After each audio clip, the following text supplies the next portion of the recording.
ఇంకొక వంటతో మీ ముందుకు వచ్చాను. అదేమిటంటే గుడ్డు జున్ను కూర. కొద్దిగా కారం, కొంచెం పసుపు, కొంచెం ఉప్పు. దీన్ని మిక్సీలో వేస్తే ఇగో ఇలా వచ్చింది.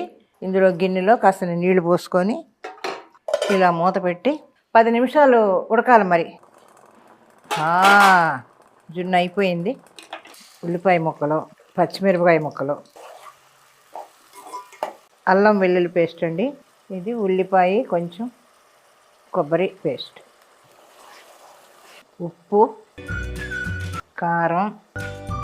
ఇప్పుడు మనం ఇదో క్యాప్సికం, కరివేపాకు.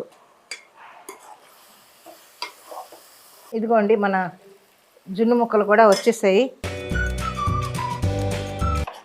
ఈరోజు ఎగ్గు జున్ను కూర.